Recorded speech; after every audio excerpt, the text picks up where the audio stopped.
Caracalla is one of the successors to the previous emperor, Septimius Severus. He was co-emperor with him for a little while, and was a Caesar from 198 to 211. So was his other successor, Geta. He was born slightly before Septimius' reign, and would go on to be this emperor.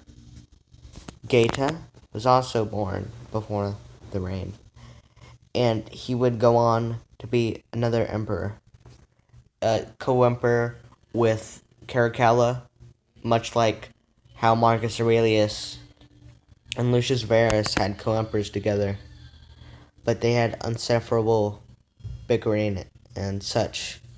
They even had a crazy idea to split the empire in half, which is pretty insane for the time.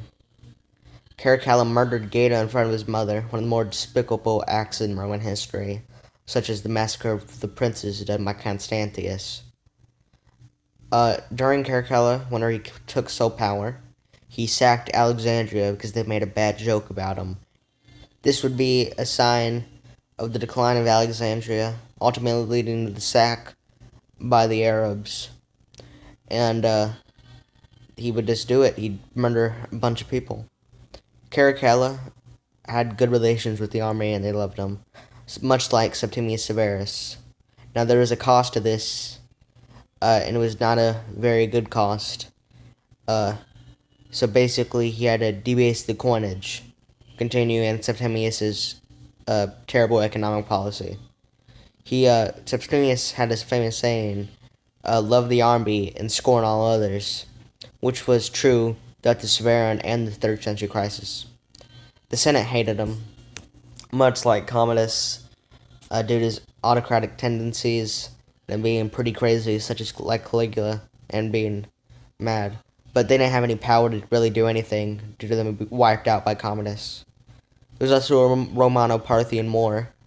This would do great damage to the empire, and it's probably one of the reasons why after this, the Sassanids would rebel and eventually overthrow them.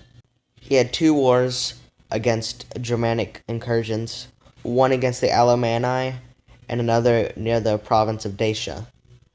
And this would just further bolster his reputation with the army, as him not just paying them off like Domitian.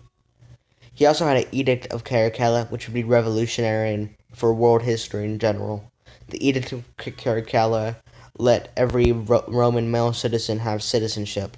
Now, this wasn't done out of love for equality or anything like that, because he's quite a cruel man, but it was done out of the having more tax revenue, because by this point in the empire, you'd pay more taxes as a citizen than you would as a provincial, and he just wanted to raise money, probably also to pay his soldiers.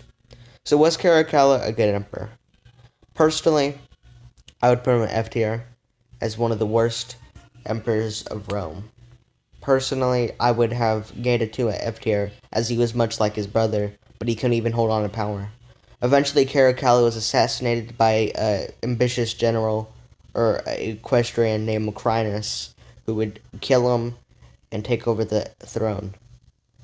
So Geta was just as bad. They were both bad because of their cruel tendencies and them having terrible economic policy with not accomplishing that much military. Goodbye. That's the end of the video. Subscribe and like and comment.